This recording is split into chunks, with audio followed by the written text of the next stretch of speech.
tell a guy his dog was horrible or something? Somebody went, I advertised my wrestling show and somebody wrote, what was it? No thanks. No thanks, nothing. I hate anything to do with Grado. And I went to his profile and saw a picture of his dog. And just wrote, you have a shite dog. Which is pathetic. Which is pathetic. Welcome to A Pint and Two Shots, coming to you from the G4 podcast studio, with part-time pundit and average actor Stephen Purden, and bringing a wealth of knowledge and questionable patter, it's our no-nonsense dafty Chris Toll. Completing our front three, it's the man himself, all the way from the tap end of Stevenson, it's Grado! Welcome to A Pint and Two Shots. It's a podcast. It's a football podcast. We're live here from the Excelsior Stadium in Airdrie. We're speaking to... are you the youngest manager in Britain or no? The world. You tell me. You should have done your research on this. No, I don't know. I'm just testing him. I thought you were talking to research. I think, to be fair, I think at the start of the season somebody had brought that stat to us, but again, managers come and go all the time, so I don't know. Well, you know, 29 when you took your job first? Aye, so end of last season. I kind of feel as if you're still one of the young boys. Do you know what I mean? Like when you come through at Rangers, like do you know what I mean? Do you know what it does when you hear that Rhys McCabe's a manager? It makes you feel old. Aye, it does. We were out at the weekend and I was sitting with my mates and I said, we're coming here on Monday. And I said, we're interviewing Airdrie gaffer, Rhys McCabe. My mate's like, like you said, he's like, what? He's not a manager. But yeah, mate. Time flies, He's a manager. Yeah, he's a manager. He's a good manager. And you're doing well. Obviously, at the time of recording, the first leg of the playoffs is it here tomorrow night? Here tomorrow night, Here tomorrow night. And that just shows you don't get to the playoffs in the League One with it being, you've done well. Do you know who they're playing as well, Grado? They're playing Fall Cup Daft. Fall Cup Daft. Aye. Yep, so hopefully one of diamonds. The next time we see you, Big John's face will be tripping him. No offence, John. So tell us about your season so far then, Rhys. What's the crack? Plenty of ups and downs in terms of first of all, end of last season, the disappointment, getting beat in the final. I think finishing, it was 20 points ahead of Queen's Park. They beat us in the final, so it was hard to take. Try to kind of remotivate yourself. A lot of the boys stayed. Then obviously Ian Murray left, went to Wraith, so the club had got in contact with me and stuff, and basically just said, listen, would you be interested in like the player manager role? Which I knew deep down myself as I've kind of got older, the way that I play and stuff, that it was probably always going to be an avenue that I wanted to go down, but it probably come a wee bit sooner than I thought. But then obviously I seen the kind of opportunity. You guys are here yourself, you see the stadium, new pitch was getting laid at the time, and a real opportunity. I thought, you know what, why not get your teeth into it? And a lot of the boys had been there for last year, so it wasn't like I was going to have to bring in 12, 14 players. So majority of the boys kind of knew me as a person, how I kind of go about my business, and they've kind of just took it like duck to water kind of thing. So it's been good. There's been plenty of ups and downs, but I think even this season, last year, it was us and Cove running away with it every week. How did Cove go on day one? How did we won as well? So this year you've had Dunfermline come down, you've had Kelty come up, Edinburgh come up, who've invested, you've had Queen of the South, Alloa have improved under obviously Chipper, so it's been probably a more competitive league. So that's been probably the biggest thing, is trying to get through to the boys. Listen, you might not win every week. Last year I think it was 16 unbeaten, 18, 20 unbeaten, and that I was like, that's not going to be the case this year. It's about trying to kind of dig out results sometimes away from home. You know what it's like, you're away to Alloa's, away to Kelty Hearts, and they're tight wee grounds, they're tough to get a result. So no, I've enjoyed it. Like I said, I love being out on the pitch, probably still being young and playing and stuff as well. I love going out and putting on a right good session and having the boys respond to it, and then seeing things come through to fruition on a Saturday. That's what I was going to say, like obviously player manager, like on the pitch, how hard is it to dictate a game when you're a player? And obviously I'm not seeing the game the way you would see it if you're on the touchline. Who do you put your trust in on the touchline that deals with it? Again, you've got people there. David Hutton, you'll know, madman. You've got obviously. He's a goalkeeping coach here then. Yeah. So Huts again. I played with Huts way back when I was at Dunfermline. So I know what he's like as a character. I know his standards and stuff he sets. I mean, he's still playing at 30, 39. So as much as he's a dafty, he looks after himself. And I mean, you don't play that length of time if you're knowing the right nick. So. You've got Huts, you've got obviously Brian Prunty there, brilliant guy. Calum Fordyce, obviously my cousin, but he's my assistant, he plays as well. So probably your question there, it's the hardest thing, is trying to delegate, so a lot of the work Monday to Friday is hammered into the boys. It's hard, especially when you're playing and you're fixated on first of all, I've got to perform well as a player. You can't phone in on the training days, can you? You can't have an off day and go, no. And the thing is, I've got to set the standards, you know, like it's easy for somebody to chat my door and be like, you were miles off it. Like, I deserve to play. So I've got to make sure that my standards and the way that I'm going about my business, even when I'm playing. It's like 2 jobs really, innit? Like, you need to make sure you're out It's there tough, but performing. then there's been good points of the season. Like, we had a spell there, we won 6, we won 7, we were flying, but I was at the team. In terms of the boys done really well, kept their place in the team, and I watched it from a different viewpoint. I was watching it from the side, and again, being able to see things as the game unfolds, be like, you know, I probably wouldn't have noticed that if I was playing, because you're so caught up in it. Of course, so there's probably pros and cons to both sides. Again, like I say, to 30, so 31 this year, so I still think I've got a bit left in my legs. I've never had any serious injuries, you know, touch wood, that's a concern. So I say that to the lads, listen, my job and responsibility is never to keep an individual at the team. If you think that's why you're here, then first of all, we need to get that straight. My job's to make sure that when I put you in, you're ready to stay in, because we've got a young squad. I mean, 18, we've gave 7 debuts this year.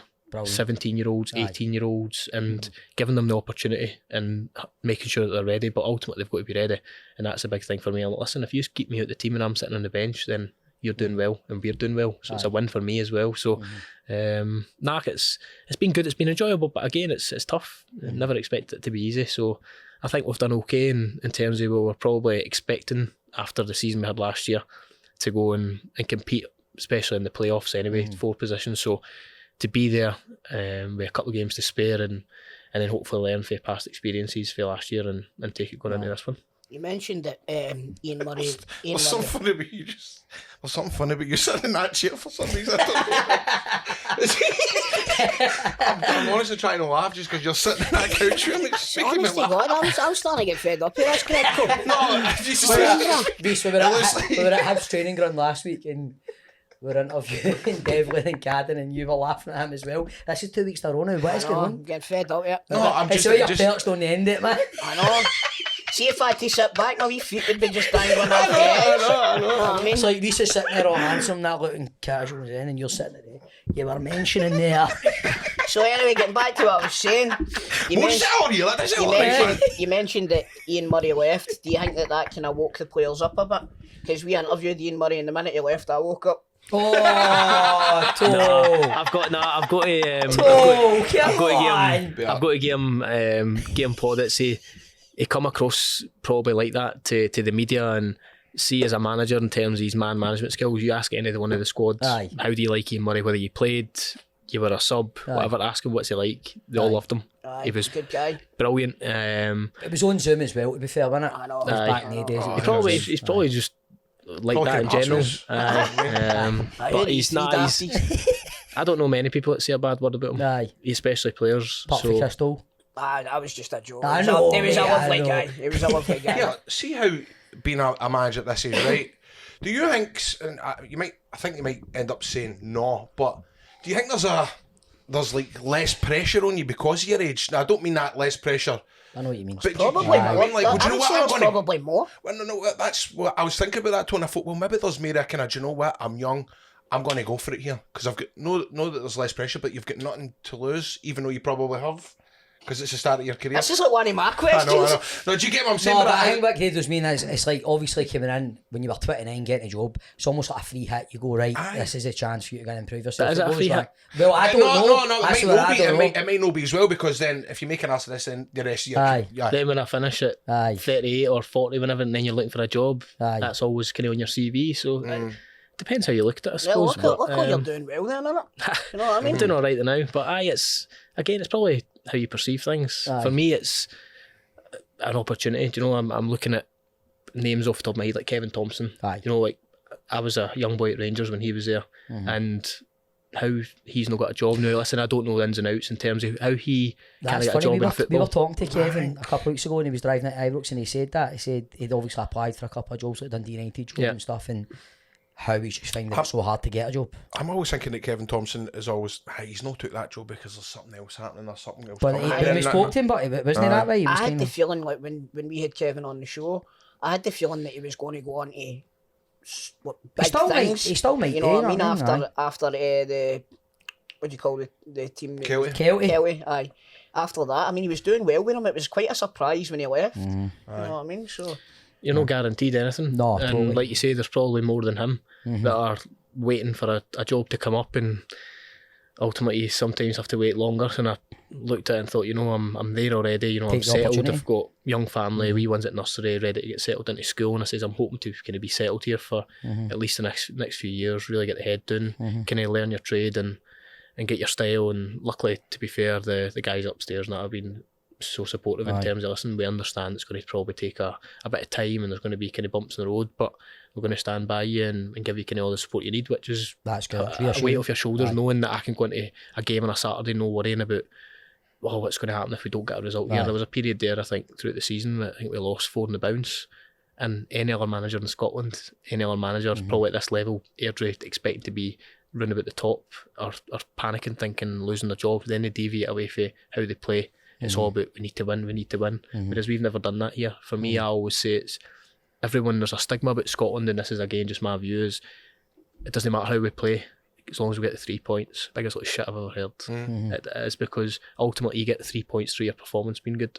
Of course. So for me, that we'll get 3 points but we'll play shite. How long's that going to last? It'll maybe last 2-3 games, you get away with it, and then you get found out, and then you question everyone, well, why are we doing this? So I say to the players and I say to the boys all the time, I'm like, listen, the performance is the most important part.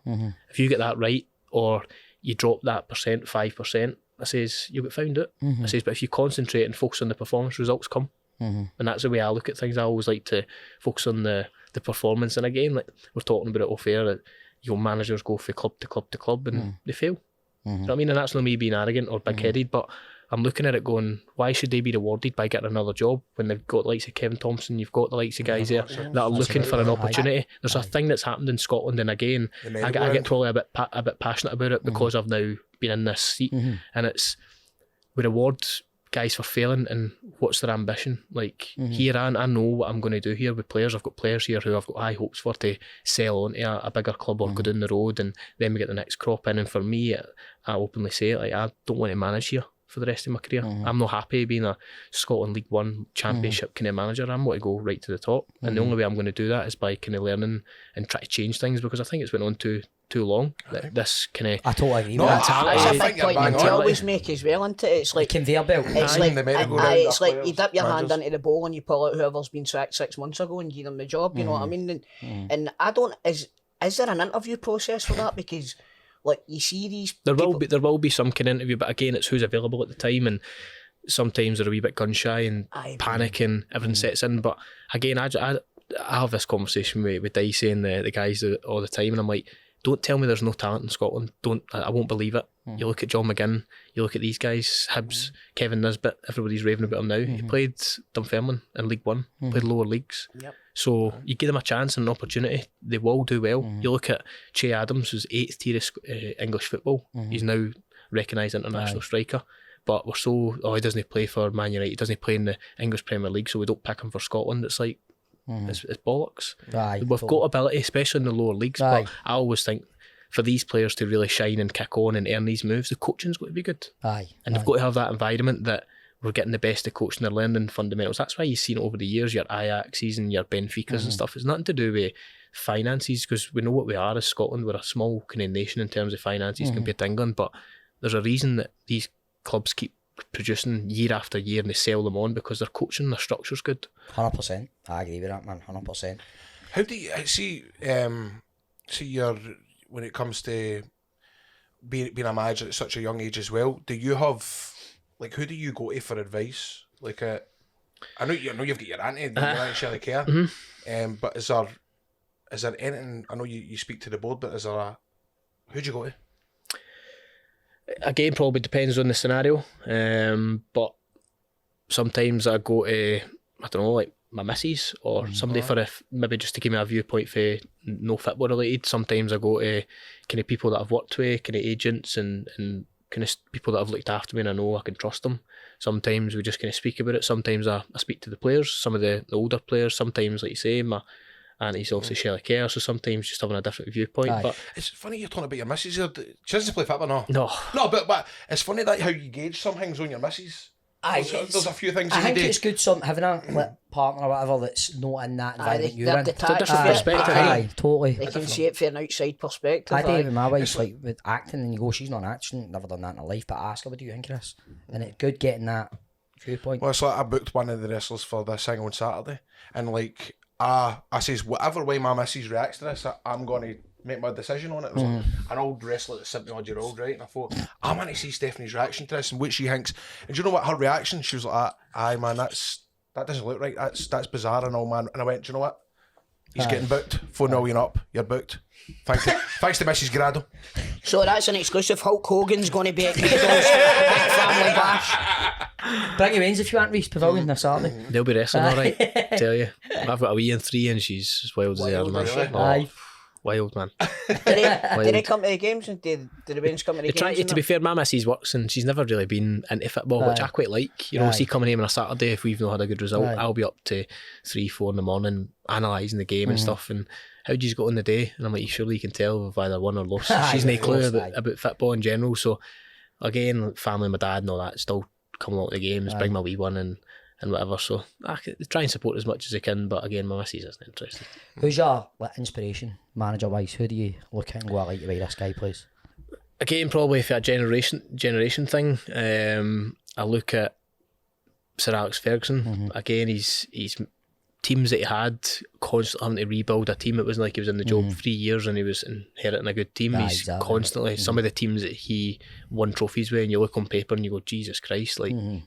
But I think in terms of relating it to how I want to play and kind of characteristics that I like, again, you've got to go with Pep Guardiola. This is what I say all the time. I'm like, listen, if I'm bringing my daughter to a game of football, let's say she's a football enthusiast and she wants to come to the game, I'm like, I don't want to come and watch a 0-0. Do you know what I mean? I don't, as a fan. I want to come and I want to be entertained. I want to leave here and I want to go, do you know what, I get good value for money, we come along. It's good to go and try and get in a different crowd, because obviously football's changing, society's changing, you've got social media, and again, I'm not on anything, but I can see it, like even the boys, young boys in the changing room, they come in, it's all Twitters and Instagrams and Snapchats and whatever, and that's just how it is. Whereas when I was kind of growing up, it was phones at the door when you come into training, and probably the last of that kind of generation, old school jobs, like you learn your trade and stuff. So again, probably like Pep Guardiola, I love watching like Man City, I love watching Brighton. I think Brighton are brilliant. They're a great team. I love just that high risk, high reward, you know, like they take chances, and the 70-year-old in the stand will be going, get it up the park, and it doesn't suit guy them. that Grado's booked for the wrestling show. But you see when they play and you watch on Match of the Day, it's brilliant, and you're like, do you know, that's They're what you so want good to to watch. Like the game against Man United the other night, Game against Wolves a couple of weeks ago, man. Jeez, what a side there, man. like 6-0 or something. And that was Wolves who are on a game just now, do you know what I mean? So like you're saying there, Brighton are tremendous to watch. Really good. So obviously Airdrie is a club that's kind of steeped in history. They've had players like Del Piero and that. You know what I mean? Going forward, do you think you can, obviously you're saying you don't want to be here forever, but what's your plans for your time at Airdrie? Is it to make that step up to the Championship through the playoffs and then have a right go to try and get back into the Premier League? Well, I think, again, it's probably two topics there. Me personally, I've still got a lot of learning to do. I'm not naive enough to sit and say I'm going to conquer the world, because it's not going to happen. So for me, it's about going through your experiences, your highs and your lows, dealing with that. How do you respond? And listen, you've been in the job just short of a year. You know what I mean? There's guys with 20, 30 years experience, which again, I'm going to have to get to that stage now. Listen, I'd hope that I can maybe bring a freshness and new ideas and whatever, of course, but I've still got my grounding in my kind of apprenticeship, so to speak, to learn from a club point of view and whatever. Of course, I think I've said this for day dot, and I say it to the guys upstairs. I don't think if you've watched us play, we're no a million miles away.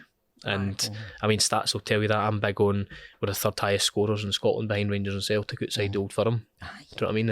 And I'm looking going, there's some big clubs in there. Again, I've got 4 players finishing third in the league and team of the year. You know, there's loads of good positive stats in terms of my average age of my squad. I mean, we're starting 11 just out of nappies. It's the young boys, but I'm willing to give them a chance because I think there's a hunger there and they'll not let you down. You give them an opportunity, they'll do everything for you. So again, I think I look at this year and I've watched loads of games in the Championship, League One, SPL, and I don't think there's much between them. If I'm totally honest now, I could be miles off it, but I watched some of the games in the Championship and I'm looking going, I tell you, we're not a million miles away, maybe 2 or 3 additions, professionalism, can we lift our standards at 5%, but a good gauge is always early on in the season. We played Motherwell last year in the Satanta Cup or whatever it was, and then we played St Mirren this year, and like we passed them off the park, and and that's Stephen Robinson coming up after, he's a credit to it, and I'm like, the reason they're there and they're where we are is we've done it one game. They're doing that over 36, 38 consistently. So it's about just trying to kind of bring the standards up to a level that they can see we're not a million miles away in terms of ability-wise. You're no any worse off than him and he's playing a league or 2 higher than you. It's about, can we do it on a regular basis? It's you go, mate. How would you prepare for the likes of like tomorrow night? With the playoffs, is it?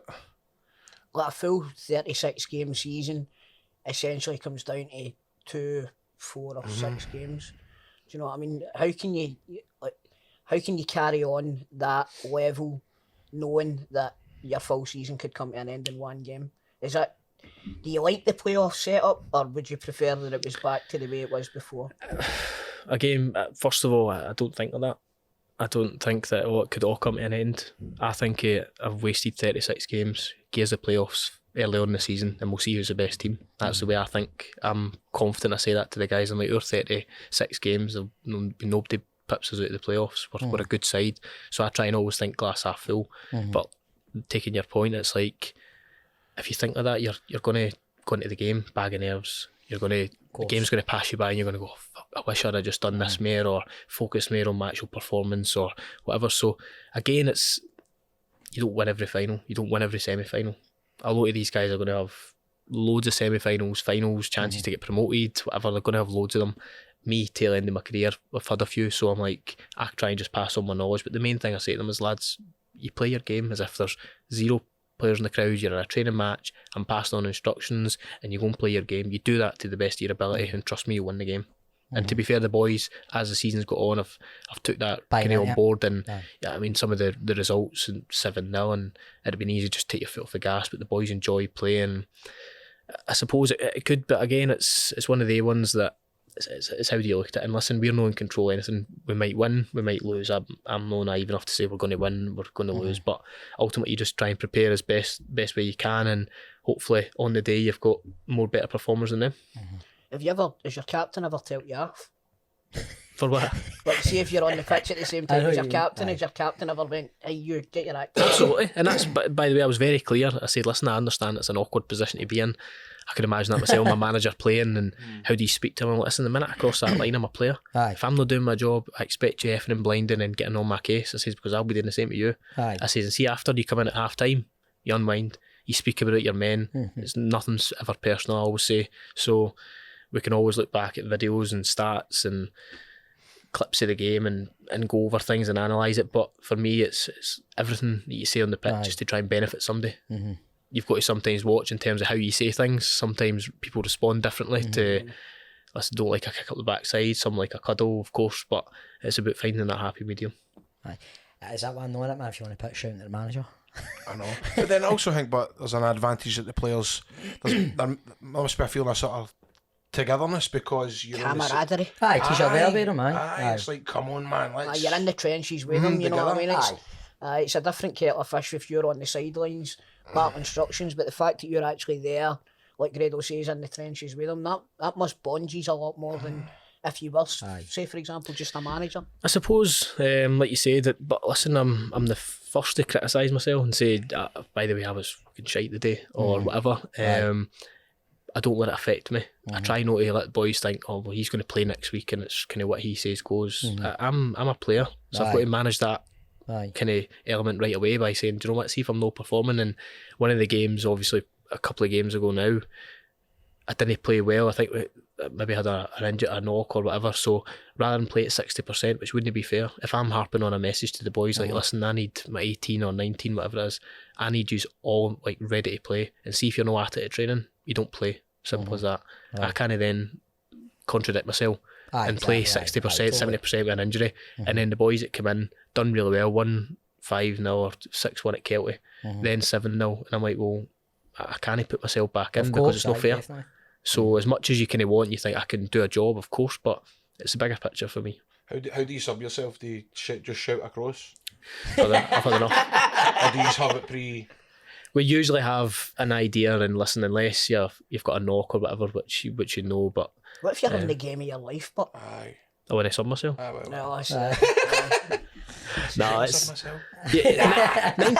nine times out of 10. I got a hat trick here. 9 times out of 10, you know. See, unless there's a freak incident that's happened, like a knock or an injury that you need to change personnel, 9 times out of 10, you know, as the game's going to unfold, listen, we'll bring him on 60 minutes, fresh legs, Aye, give us this. totally. And you've planned all week. Your Monday to Friday, you've done your shape, how you maybe go from one shape into another shape. Should they play like this? And if we need to resort back to that, then he's going to be coming in and whatever. 9 times out of 10, you know what's going to happen. But again, that odd time that you don't, it's about then shouting over to Huts and the guys at the side and making sure we're all on the same page. Shouting there, the Huts, man. Like he's a shout back like, Aye, I bet he does, Do aye. you see the full time? Do you need to run out and shake the manager? Still up with our manager while they do spit that? off, aye. Hold on, hurry up and get that done before they got the tunnel. Don't want It's anything amazing. come down on him. To be fair, a lot's changed because that was everybody was kind of said that since COVID. Aye. The manager used to go into each other's room and sometimes they'd have a glass of red. glass of red or a bottle of beer or whatever. And since COVID, you obviously weren't allowed to do that, so it's kind of it doesn't happen as much. Does it not happen as much? Really? Things are I've back to had, normal? I've had a couple of managers that come in or even just come over and chat away, and Aye. others just in and out the door. Which again, I don't mind because I would like somebody coming, oh, well played, he's done well today. Aye, aye. Get out of The my like office, across you is know what I mean? condescending. Aye, so Aye. Well done, you've just beat them 7-0. aye, hard lines. It's Who's last been the thing you want to do. standouts this season on your team? I think again we actually touched on this last week. Calum Gallagher obviously is up for Player of the Year now. Gal's 28. See, trying to improve somebody at 28-year-old, Aye. people tell you it can't happen. We've brought Gal's numbers up in terms of his goal involvements, his assists. He's now nominated for Player of the Year, and I think his overall play, when you watch us, it used to just be Calum Gallagher was a goal scorer. Now there's so much more to his game. I think some of the young boys, Gabby McGill's numbers for our right hand side forward, 16 goals, 12 assists or something. He's got for Rangers should be stuff about him, man. so there's loads again, and you've got like say Adam Frizzell, who arguably one of the players of the league. Aye. Cammy Ballantyne, who we got from Montrose, been a right rock at the back. Again, Dicey, my assistant, stand it. Obviously, a couple of Airdrie, you want to sell players on, get some money back on them and stuff. Does that scare you as well when you're talking about the amount of numbers he's brought to your team, where you go, right, if he's going to move on, it's good for the club financially, but it's going to be hard to replace that? No, because I would rather somebody come to my club Aye. and wants to go to a bigger club than be content and happy to play at this level. And course. I always say that if you've got players that come in with that mentality, 9 times out of 10 they'll go. So, I mean, a wee start there. I think Tony Watt was the last player that Airdrie sold for I think it was 70 grand or something like that. It was a relatively small fee for what Tony's went on to do. Aye. And I look at our squad now and the assets we've got, 4 or 5 boys that are under the age of 21 who will be double that. And I'm looking going, well, our club's in a good position, a Aye, good place that it's just a case, like you said, if 2 or 3 of them get sold and go into bigger clubs, then who's the next crop? Exactly. That's up to us as coaches and staff and our kind of network to go and scout the next boys who we think, listen, he's maybe just needing an opportunity, he's needing a chance, or he's been at this club, it doesn't suit him. I think our style would suit him, and that's going to be probably the case until we get to a level and a level of stability. You constantly looking at players as well? Always. Even when the Aye. windows are shut, there's games I think he's done really well. Imagine him in my system, and I think he could do really well. And you're constantly you tap him up and off, you're on the pitch with him, you go, this boy's having a good game. you want to come here next year? Fit a corner and all that? But it seems as if you know what you're talking about, no? Oh, do you not? No, you really. At least it seems that way. At least it seems that way. No, though. but you know what I mean? He's a really good talker, like really. You Aye, know what I mean? You get speaks your well. stuff. I'm shocked that he's in the playoffs this year and he knows what he's talking about. No, but you know what I mean? You're right. You seem passionate. Do you read a lot of books about football and you know, study it? He's at it, isn't he? This is No, him being serious. To be fair, I would always say that's one of my strengths and my traits. I've always been a good communicator in terms of even on the pitch. Aye. If anybody's played against me, I'll be like, listen, he never shuts up. He's constantly giving information out. So I do think it's the biggest thing in football. communication, whether it's managers to players or staff. If your communication's good, Sir Alex Ferguson, prime example, he's man management. Don't tell me his communication skills were shit. So definitely. There's a reason why he's obviously so successful, and I always say, listen, if I can communicate, the more boys can trust me and whatever, then the better I'm going to be. But it's how you look at things. It's some people don't like that, some people like it. I'm the way I am, and I think what you're saying earlier on, like, times change, everything's evolving, man. It needs to be about communication with players these days. You know what I mean? Like, a lot of players need an arm around the shoulder and all that this day and age. I think this generation of footballers couldn't take a predator boot to the eye. You know what I mean? So like the way Fergie used to do I it. know, you're right. It's definitely, I mean, like you say, I brought obviously Rangers, and you were training with the first team, bag of nerves, and you were scared to even go into the first team dressing room because Jimmy Bell would be standing there waiting to dig you, and like, do you know, one of these ones you were petrified, and that's the kind of generation that we grew up on. And now the young boys swanny in, and it's one of the morning gaffer, what's happening, and I like it. You're thinking doing TikTok dances in the reception and all that. It's wild. So you've got to. I put this in my story, gaffer. It's a generational thing, but you've got to evolve. And you know, and as much as I try and keep some of the old habits in terms of young boys, respect, user own the kit, the jobs, make sure everything's collected in and whatever, I still think there's a place for that side of it, but you've got to evolve and get with the times. And unfortunately, whether I like it or not, like I say, I don't have any kind of social media or whatever, so you've got to kind of get with it, otherwise you get left behind. Burner accounts? A burner account? I wish. You need to get one of them, man. I wish. Keep an eye on the players and their cheek. See if they're talking about you on Twitter. You're the manager's abuse under a different guise. Something cool about that. Get in their mind. At Ange Postecoglou. Hold after. I'm sure he's got a few. Aye, well, you know what I mean? Aye. Why have you not got social media?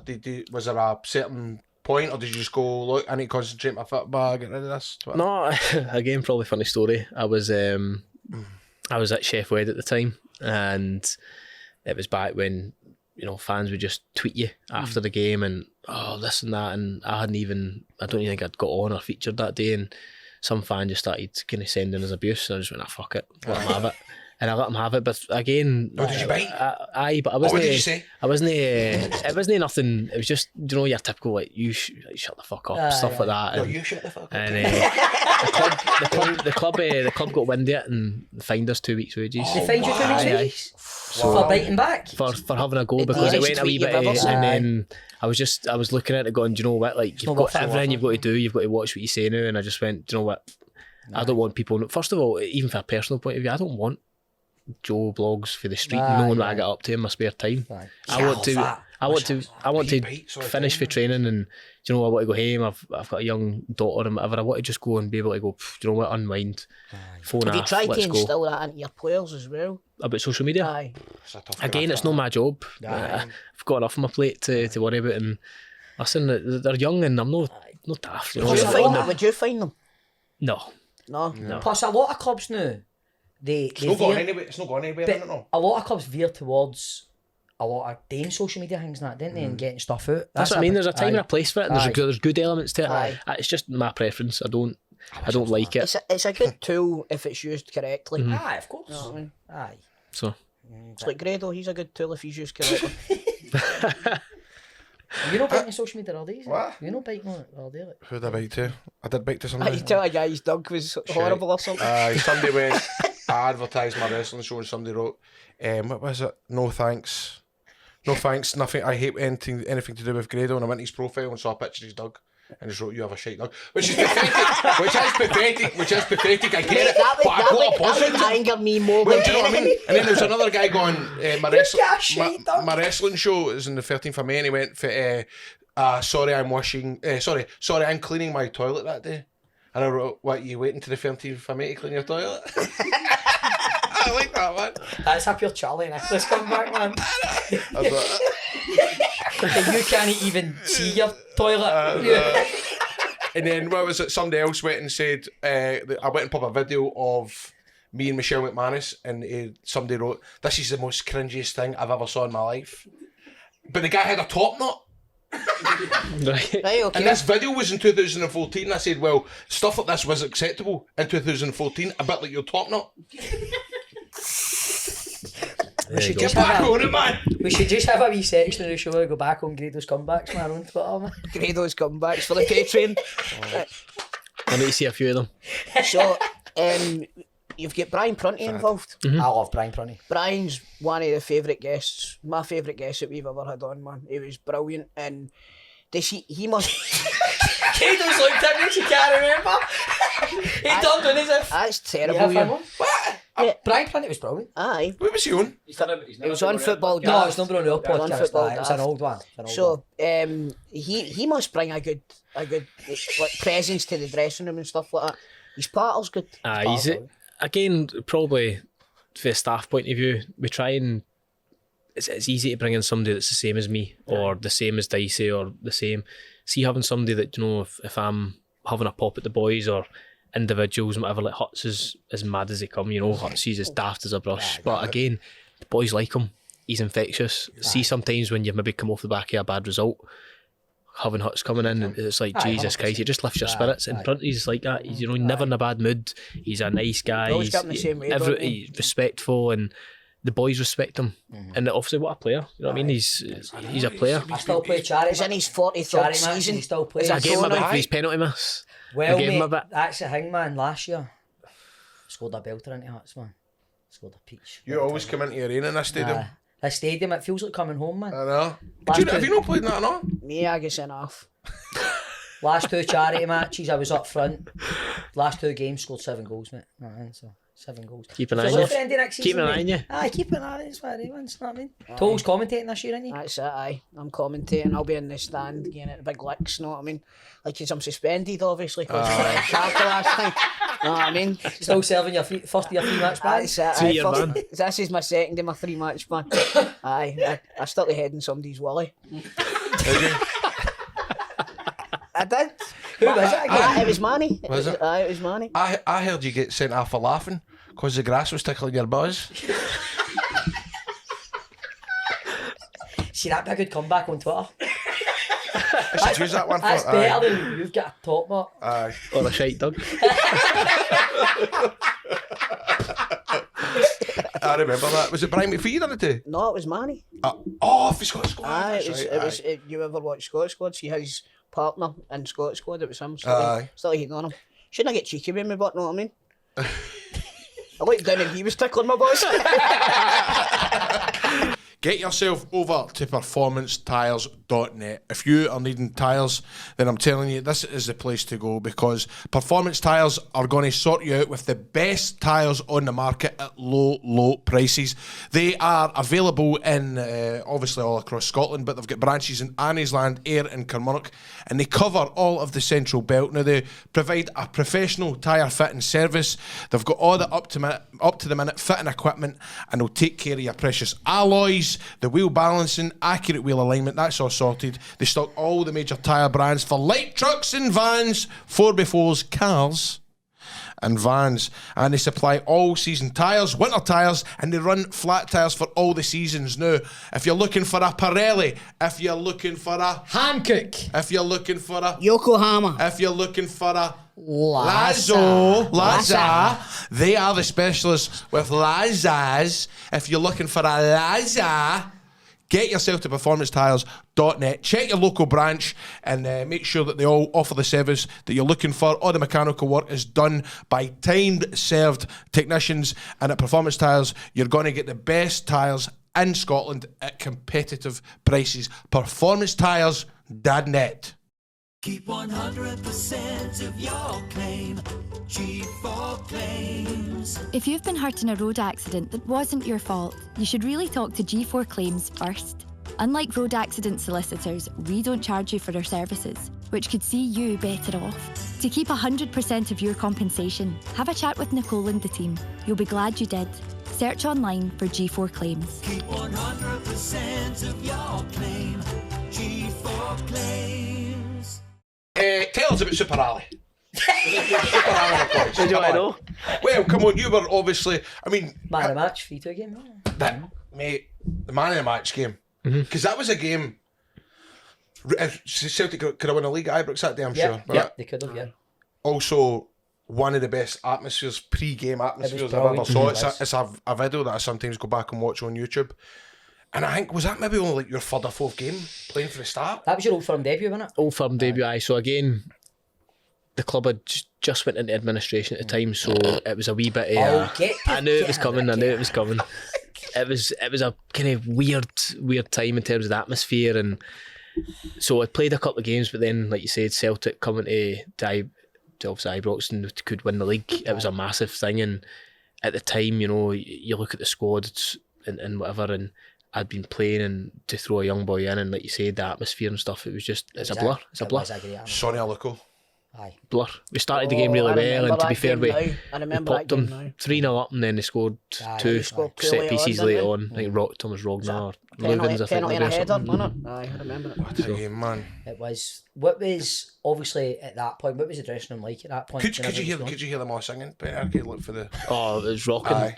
But then when you're on the pitch, you can't hear nothing. No instructions, you can't hear him shouting. It's weird. But it was, what an atmosphere. And again, Rangers supporters. So for a young kid, if somebody said now and you went and played Champions League, what's been your biggest achievement in football? Playing in an Old Firm, hands down. So goosebumps, man.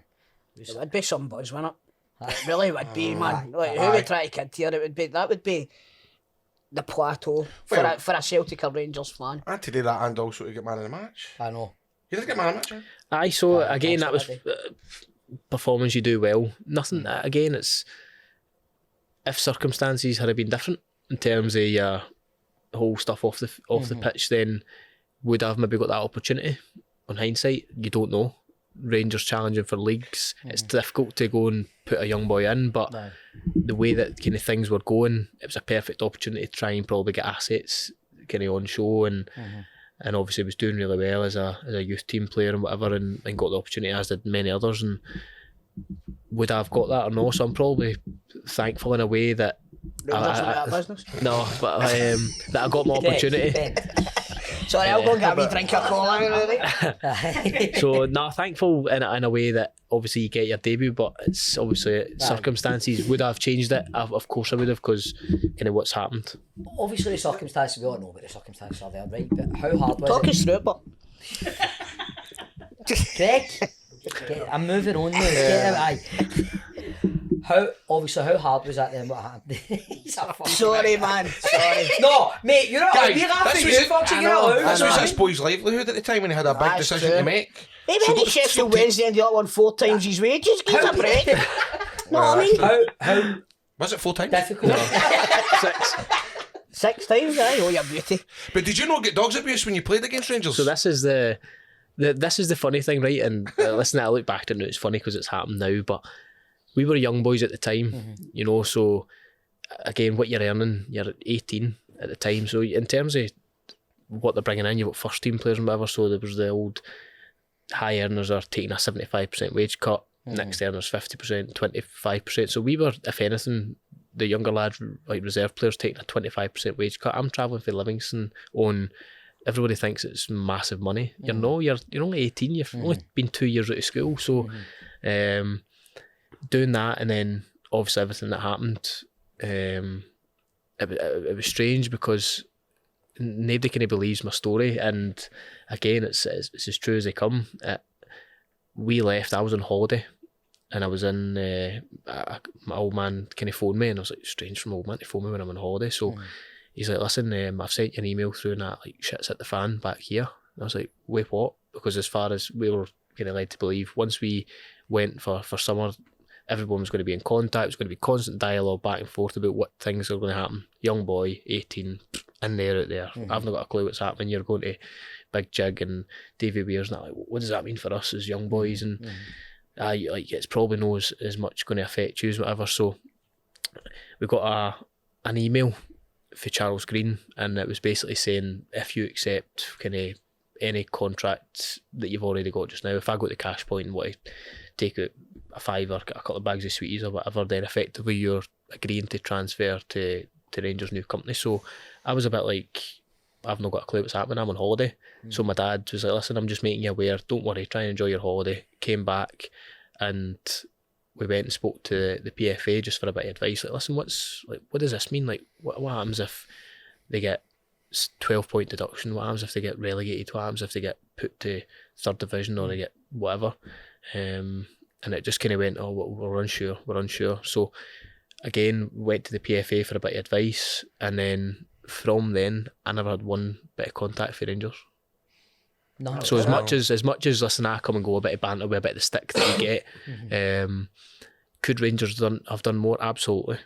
Especially me now in the manager's shoes. If I've got a few assets, younger players that are on a fortune, I'd speak to them. Communication, biggest thing I would do is I'd speak to them. So you didn't hear anything at all? Nothing. At all. So I'm sitting waiting. I spoke to the PFA, a bit of advice, like what do we do now? Like what happens after the season will be starting soon. We need to get back to pre-season. Like if I'm not going to be going back to pre-season, because obviously there was, I think, 5 or 6 players reported back to pre-season. It was a bit of a shit show. So it was like, right, what happens? We still need to keep ourselves fit. We still need to do things, and it was just all over the place. It was a shit show for kind of top to bottom, and it showed. You know, the way that it handled was embarrassing. And again, from my point of view, you were just looking for a bit of advice. Young player, I'm at probably a big stage in my career. I'm 18, just played a couple of games in the first team. I'm thinking, right, my next kind of move, contract, whatever I want it to be in a first team kind of environment, I want to now feel part of it. I've had that taster. And then you go away, ask for a bit of advice, and It's just went, wow. you don't get nothing. So there was no contact with any of the hierarchy at Rangers in terms of this is what's going to be happening going forward. I'm trying to phone the likes of Jig and Davy Weir, and again they're saying, listen, we know this, speak to my old man and whatever, like this is what's happening, like can you keep us updated? We're a bit unsure of what's going on. And before I knew it was July the 12th of July, and opportunity came down, so I had the chance to go and sign at Everton, and Chef Wed, a couple of others at the time, and Chef Wed had just been promoted for League One at the Championship. So I spoke to the manager and I met David Moyes, and obviously David Weir had that connection with Everton there. So it was more, I thought I was going to get more an opportunity in the first team at Sheffield Wednesday than in Everton. I thought I'd probably have to wait. Who's manager? Was it Gary Mexon? No, Dave Jones. So I went, and he was listening, you'll be part of my first team squad, which is all I wanted to hear. You know, I just had that wee taster. It was like, I'm not going back to playing reserves and under 19s football. Davey and David Moyes at Everton was more a case it's a project with the under 23s, do well, kick on to the first team. I was like, I want to play football. You had that wee taste I wanted to go and play, be involved. So went and obviously signed there, and yeah, it must have been a whirlwind for you, but like coming off the back of that happened in the space of what, 3 months. So what an extraordinary set of circumstances. But when you think about it, as you say, a Rangers fan growing up, you absolutely bosh your first Old Firm game, and then for all this to happen, sort of to kind of take it swept right under your feet. Pull the rug out from underneath. Aye, you know what I mean? You definitely couldn't have stayed now. Was there not? Was your agent? Did you not have an agent? No, so everyone thinks that you jumped ship, you went there, like yeah. Do you know what? It's you're going down the road and they're talking as if I've been on $5,000 a week and I'm going to earn $50,000 a week. Boys would you would sympathise with somebody, and I would say, by the way, that's what I've done. I went and done this because of that. That's not the case. I was 18 at the time in terms of what I was earning at Rangers. To again, I'm only 18, 19, going down to the Championship of England. It's not a massive difference in terms of wages. So it was more a case of what kind of been put about the players, because it wasn't always the players' fault. By the way, a lot of people need to take responsibility for what happened there, and they don't.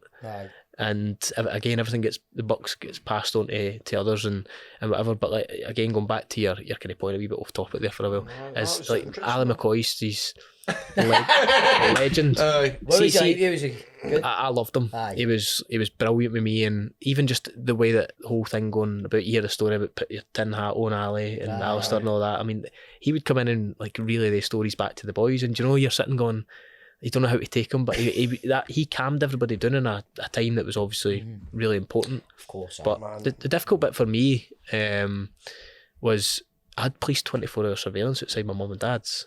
Like, I'm an 18-year-old kid, and again, I laugh and I joke about it. I'm no one to get bothered about things like that. You can say what you want, you can hammer us on Twitter, Facebook, it'll in one ear and out the other. I'm quite kind of thick-skinned, but I'm 18 at the time, just kind of like left. I hadn't even signed for a club yet, so without a club, I'm training by myself, going out late night running and doing all this kind of thing. And I've got police because somebody tit on Twitter put my mum's address, where I stayed, the lot, and obviously you couldn't take the chance at the time.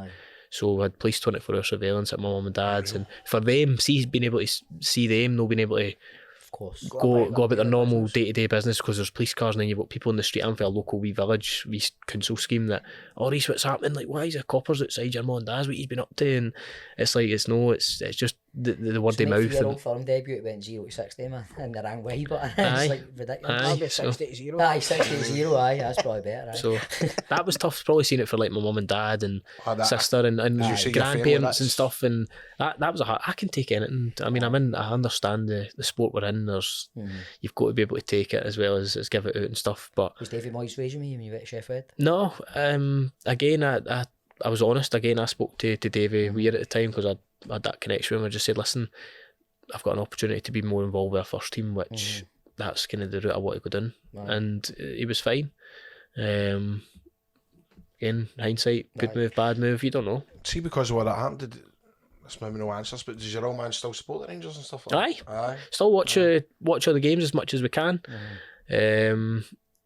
Still try and kind of take interest as much as we can, obviously, even though we've got a game on a Saturday. But we still try and keep in contact in terms of you watch the Rangers at the weekend, what about them and some result for them and whatever. Just we're Rangers supporters, so it's not going to change just because you have a couple of kind of bad things. Maybe that'd be a goal against Charlton.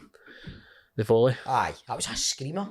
Goal of the day. Aye, it was a belter, man. So That was it. again, it's you go down there in the first Did you season. enjoy it down there? I loved it, but again, I had to grow up.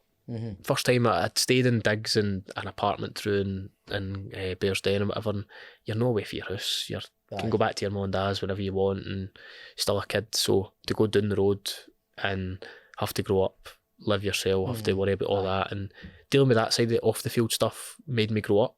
On the pitch, I say to all the players, great. See when you're playing, football's brilliant. See when you're not playing, that's when you need to kind of mature and whatever. So great for the first kind of year and a half. I was playing regular, whether it was starting every game or you're in and off the bench. You were always constantly involved. And then the last season obviously was more difficult. Hadn't they played, sacked Dave Jones, Stuart Gray, a couple of managers and whatever, different personnel. So it was tough because you're not playing. I'm a young kid at the time and I'm going just looking for somebody. I had a loan move at Portsmouth and couple of chances to come back up to certain clubs on loan, and it never happened for kind of no fault of my own, and just kind of wishing that last season I'd have done something with it in terms of went out and played regular football, because I'd have just ripped my deal up and so I can go and play. I want to play football. It was never about anything else. It just shows you the amount of experience that you've actually got. I know. Like, in terms of everything, dealing with everything, no one of you.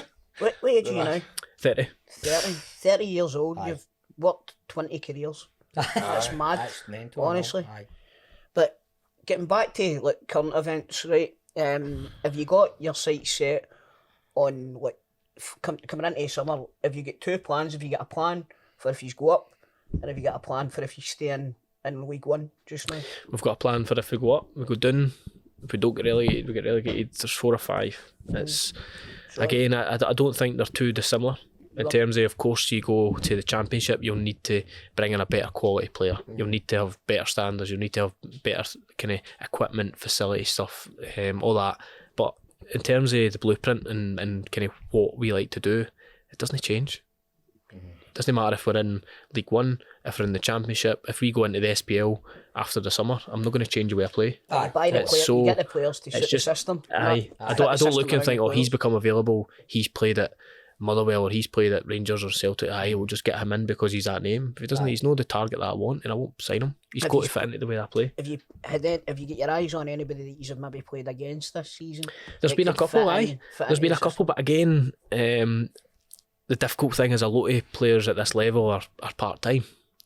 So the big commitment, especially League One, and listen, we're kind of full-time, but you're asking players to give up a daytime job to make that chance, and I understand you can't always do that. They've got a good job or they're settled and comfortable, so it is difficult. So you're probably looking at loan moves, and then again you're never in control of the player. It's the parent club's kind of responsibility. They do well for me, I don't get nothing at the end of it unless you've got something in the contract, obviously, that you're signing them on a permanent. But they go back, I look at use Murray Johnson for example, young 17-year-old goalie at Hibs, and again come and want to ideally get him permanent and whatever. they've high hopes for Murray, which again I think he'll be Scotland's number one at some point. He'll come. He played, got player of the month, went back to Hibs. He's now second choice, and it's like, well, the reward for us is nothing. We got him for 4 or 5 games and he was excellent, but he's now Hibs see the rewards for it. He ends up signing a new contract and he's now Hibs' second choice, and it's like he's went and done well for them, but we're left in limbo because he's a loan player. So that's nature of the beast with stuff like that, isn't it? Can you hear? Right. So you talked about Calum Gallagher's stats and stuff. Do you use a lot of analytics at this level? Like, so what I do is obviously with kind of people that we work with, is I'll go through stats. It depends. Stats are, you could get found out with stats. You can go into databases and that now and just get lost. It depends what you're looking for. So when I spoke to Gallon, again, bought into the idea very quickly how I wanted to play. He's an older head, so I knew straight away the likes of him, I need to get him on board. I need to have his trust so that the players look and go, well, he's doing it, I can do it. Young players is harder because, again, it's trying to convince them. Whereas if you get your older players, so Gal, the big thing for me is that, listen, you've always kind of scored goals, had a decent record. Is like, for the way that we play, the amount of chances and stuff we create, I expect this. And again, at first he's probably been like, it's not going to happen, or it's not happened in the last 2 or 3 years, and I've played great last year. He was excellent for us last year. I'm like, their numbers will improve. I'll get them to there. You need to put your trust in me that I'll get them to there. If I get you the chances, that you put them away. And I think everything's, even silly things like Gal's not a big target man, number 9, but see the amount of like aerial duels and stuff that he's clever with and stuff, they've all improved. And you look at Gal's stats for the start of the season, as every single player, there's not one person in my squad whose stats have got worse. And that's, again, I pride myself on, listen, you come here, I make you a better footballer when you leave. So he's bought into it, as is probably the older lads, very quickly, that, listen, I'll give you the tools to go and do it and get better. Ultimately, you have to want to improve as a player. If you don't, you'll not be here. Simple as that. This is like, you should send this video to all the teams for like interviews when their job manager comes up, because I know, mate, I know. You do speak very well, and you've obviously got a very forward thinking way about football, which is refreshing in Scotland. You know, like we always talk about like the manager merry-go-round, they end up with all the old heads. You know what I mean? And I think it's going to start to change. I mean, look at without going it back to Rangers and stuff like that, but even like Bisgrove, who's younger than 40, sorry, him getting the CEO, that's happening. I think he's ended up with a restaurant out here already. Do you know what I mean? I think there's young people with fresh ideas. Aye. You know, a fresh outlook and things. He knows. Listen to him talking about the social media thing. He knows it's up to the player themselves to deal with the social media. Maybe all their managers would go, see if he's not fucking Twitter. He's a for it. He's got a better way of doing it. I like Dick Campbell or something. You know what I mean? Get off at MySpace.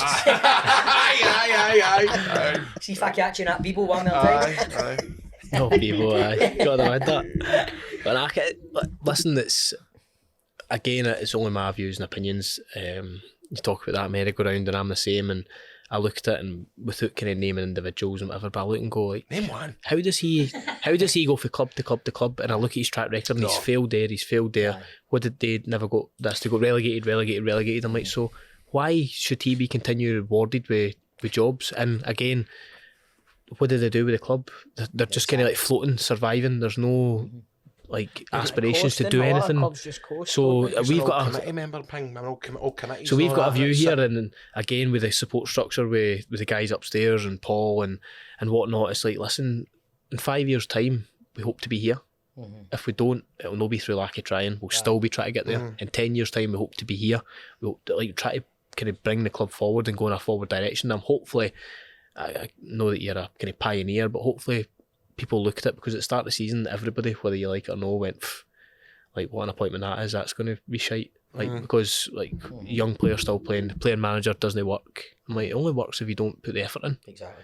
I'd like to think I know well enough about football, I know my stuff, so it's about translating that message. Now that we're doing okay, we're doing well, nothing's guaranteed yet, we go up and whatever, I think maybe other clubs will be like, no, you know, we'll maybe go down that route, and hopefully it gives an opportunity to 2 or 3 others, because like I say, you look at like say Kevin Thompson and I'm sure there's loads of young coaches who are just waiting for an opportunity, but Sean that Maloney's one. that stigma before it, it's like, oh, he's no Josh. experience, he's no experience at this level. It's like, well, how's he going to get experience? The only way he's going to get it is by giving him a chance. Give him a chance, definitely. So Do you not think they're far too quick to pull the trigger on managers now? I do think, even again, regardless whether you're young or old, I do think that, I mean, you look at the English Premier League, I mean, you don't get a result in 5 games, you've got the bullet. And again, now, the money that you're talking about, I understand it, but if you put yourself in their shoes, especially you look at Brighton, they're a well-run club for where they've came from. I played against them when they were in the Championship, to now they're going to be a top 6 club in England. I would have said no chance, but their support, everything, their foundations are correct. They do things the right way. They don't just go, oh, I've no 1 in 5. They trust the manager. Now they reap the rewards, and again, it all comes down to pressure. And what's the most important thing? Staying in the English Premier League or staying in the division is more important than where your club's going to be in 3 years' time. It's like, well, weigh up what's more important. That maybe last year you stay up, then you get relegated the following year, you're having the same conversation. Whereas if you maybe go down but you get your foundation or whatever in place to then go up, next time you go up, you're not going to come down. It must be nothing worse though than being like a yo-yo club. You know, you're too good for the Championship, but you're not quite good enough for the Premier League, and you're going down and up every season, like a West Brom kind of idea. Do you know what I mean? The way they used to be. Again, but it works for some clubs, and some clubs are happy with that, which fair enough. You know, it's not the way I like to work. For the English Premiership, you get like 900 million or something. Anyway, you know what I mean? So You win the Scottish Premier League, you get like 25 pence, 25 pence, and a couple of Brownings pies. Oh, but Rhys, I wish you all the best, Aye, man, for mate. this game I morning. tell you what. I'm actually looking forward to this game. Aye. Will it be? Put yourself along. Well, I actually did get invited, but we're recording on a podcast tomorrow. But that would have been good to come to, because I think it will be a really good game. Then it could be on to where Benko are here. What do you think? Actually, Well, he's an Ackies man. He's an Ackies You're man. just on at here. Alloa, I think. Ackies. Alloa Tuesday, tomorrow and Saturday. Where are you tomorrow? Away. Away. Alloa tomorrow, and then home on Saturday. They've improved, Alloa. Oh, I know.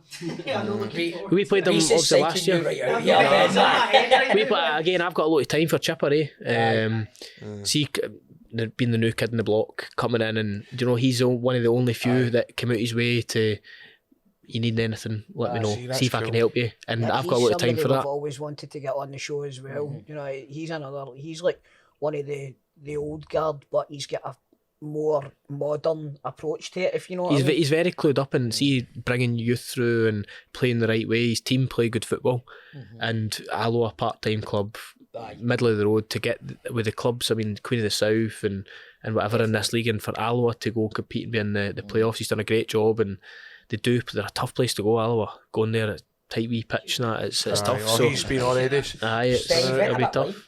I wasn't talking. No, but Rhys, Aye, thanks it's for your time up, mate. It's No been a problem. great chat, man. Honestly, it's been brilliant. Wish you Brilliant. all the best. And Aye, no fingers. doubt we're going to see a lot of you, man, the way you're talking. Know what I mean? I don't. Yeah? No, I agree. Aye. But we said that about Morris Ross a couple of years ago. Let's go. Nah, Morris, if you're listening, I'm only kidding. Just stay off that social media, mate. I'll never see it anyway, so you'll be alright. Morris Ross, Rhys McCabe, everybody. Cheers, guys. Rhys McCabe, everybody. Take two.